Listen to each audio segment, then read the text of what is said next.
Hi folks, today we are going to talk about bearings. So there's a couple different ways that we can do this. I'm going to show you the different forms that you'll see when we talk about bearings, and then we'll do a few example problems, different types of problems. The first way that you'll see bearings noted is with just an angle. The one thing to remember is that the top of the y-axis, if you were to have your grid, is always due north. Okay, and then we always measure angles clockwise from there. So anything from 0 to 90 degrees would be in this first quadrant, and then it would go around in the clockwise form. So for example, if I had a bearing of 190 degrees, right, I would start here, go halfway around would be 180, so 190 degrees would be somewhere in this direction. So that's a bearing of 190 degrees because this is north. Okay, I didn't measure it exactly, but you get the general idea there. But we always go clockwise and we always go from north. If you're just given an angle measure, that's how you would do it. However, a lot of times you're going to be given directions along with that. Okay, so for example, when we're given directions, we still have what we call this north-south line. I'll draw it in on all of these. Okay, our north-south line. The x-axis is considered our east-west line. So when we are talking about bearings, we first give it whether it's a north or a south direction, and then we give the degrees from that north or south direction, whether it's on the east or the west side. So let me explain that with a few examples. Okay, if I had this here, oops, if I had this, there we go, if I had this here, I am, let's say this is 20 degrees, so that's 20 in there. I'm 20 degrees east of north, so I would write that as north 20 degrees east.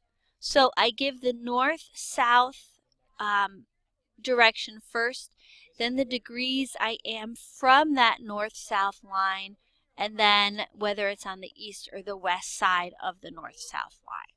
Okay, so that would be north 20 degrees east. For example, if I was over here, and let's say this was 65 degrees, I would say that is north 65 degrees east.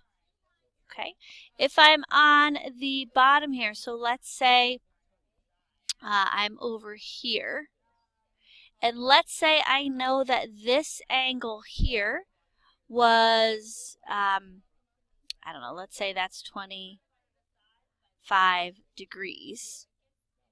Okay, so I'm on the south side of the northeast line, so I'm south.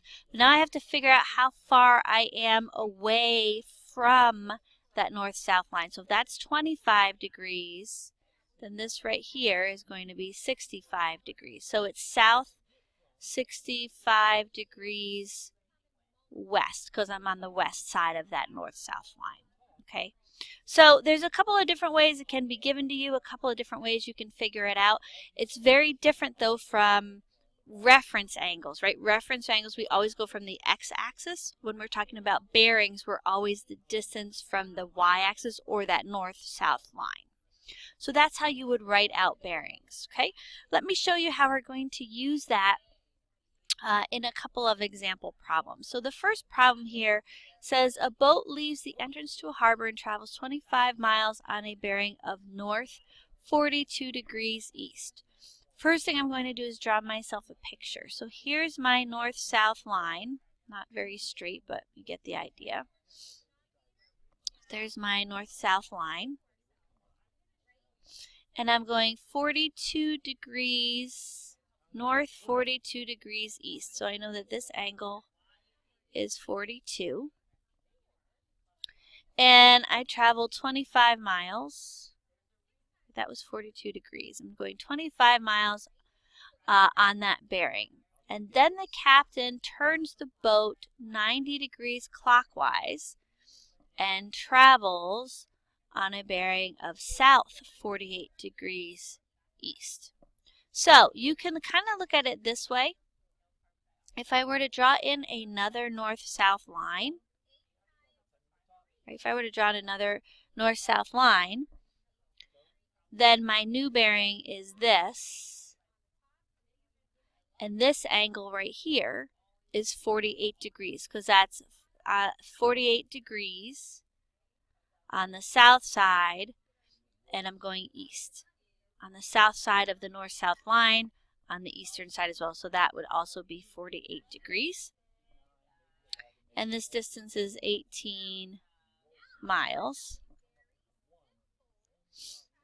I also know that this is a right angle because they told me that, right? They said I turned it 90 degrees clockwise, okay? And so then the question is, how far have you gone, right? And I didn't draw that very well, but there we go. How far to the nearest tenth of a mile from the harbor entrance? So how far is the boat? So here's where my boat is now. I can't draw a boat. Here's your boat, right? How far is it from the harbor entrance where you started? So what is this distance? Now, because we have a right triangle, because I turned 90 degrees here, I know my two sides, I'm looking for the third side.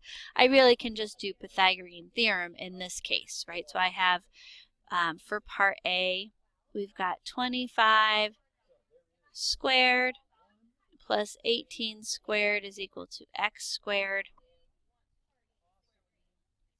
And 25 squared is 625. And 18 squared, I think is 324. I think it's 324 is equal to x squared. So you end up with 949 is x squared. And so to the nearest tenth, x comes out to be about 30.8 miles. Okay, so I'm about 30 miles from the harbor. That's part A. So that was pretty straightforward. And this problem is pretty straightforward because it's dealing with a right angle. Okay, we have a right triangle. The next part is to find the bearing to the nearest tenth of a degree of the boat from the harbor entrance. So I am looking for this whole angle here. That's going to be my final answer. Okay, I already know that this part outside of my triangle is 42 degrees, so I just have to find this angle inside my triangle. If I call this angle in here theta, okay, I can say, well, the tangent of theta is going to be opposite over adjacent, so 18 over 25. And so in your calculator you can do second tan theta or tan negative 1 of 18 over 25. And, and theta comes out to be about 35.8 degrees. But that's not our answer because we have to add that to 42 because remember our bearing is our distance from the north-south line. So if we do 42 plus that 35.8, that gives us 77.8 degrees. But remember, that's not your answer. You have to write it as a bearing. So it's north 77.8 degrees east. And that's your answer for part B. Okay, so pretty straightforward there. Now, in this next problem, we are dealing, we're not going to be dealing with right angles or right triangle. But let's go ahead and set it up first. A boat sails 10 kilometers from a harbor H on a bearing of south 30 degrees east. So here's my here's my north-south line. And I'm on a bearing of south 30 degrees east. Okay, so that angle there is 30 degrees.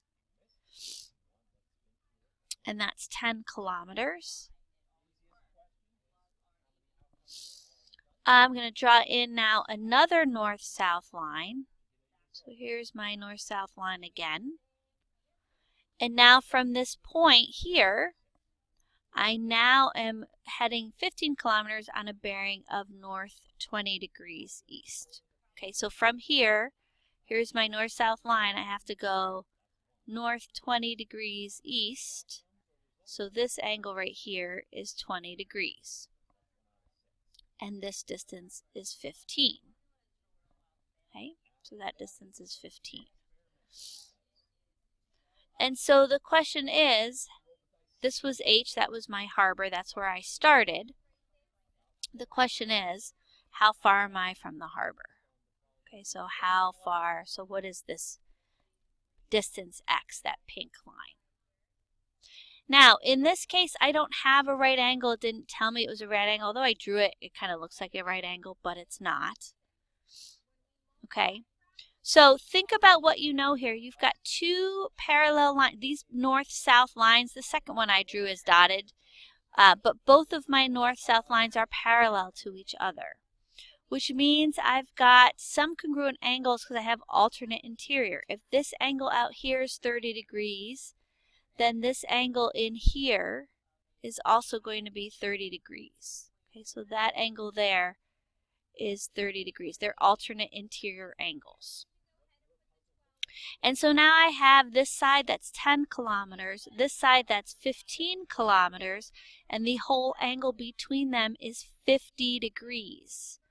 I'm looking for that opposite side, so I can bring in the law of cosines. Okay, so I've got x squared is equal to 10 squared plus 15 squared minus 2 times 10 times 15. 15 times the cosine of 50. X squared comes out to be about 132.16 something. So x comes out to be approximately 11.5 to the nearest tenth of a mile. So it's 11.5.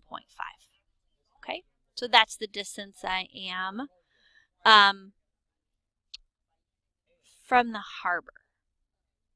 Okay, now keep in mind it looks like it's the longest side. This is not a right triangle, so it doesn't have to be the longest side. I'm across from 50 degrees, right? I'm not across from 90. So don't let the way I drew the picture throw you off. Okay, we get that side x is 11.5 miles. The second part then says, what is the bearing to the nearest minute from H? Okay, I only have one angle here. I need to find this angle inside my triangle first, and then I'll be able to find this angle, this green angle that's outside, because that angle is my bearing, because it's always from north. Okay, but I can find this angle inside my triangle, and I can do that using the law of sines. So I can say the sine, I'll call that angle inside theta. So sine of theta over 15 is equal to the sine of 50 over 11.5. Okay, that allows me to find that. And I'm running out of time here, so I'm not going to go through the calculation here, but we end up with theta coming out to be 87.69 degrees. That's the angle inside the triangle, which makes sense. It's across from the longest side, so it should be the largest angle. I know that that's 87.69 plus this 30-degree angle here. That gives me an angle of 87, that gives me an angle of 117.69 degrees, right? And if I do 180 minus that, 117.69, that would give me 60 something degrees, 62.31 degrees. You can do DMS in your calculator to get that into minutes. That would be 62 degrees, 19 minutes to the nearest minute. Use that in your calculator to get that to the right form. Sorry I rushed the end, but I'm running out of time. Hopefully that helps Let me know if you have any questions, guys. I'll see you next time.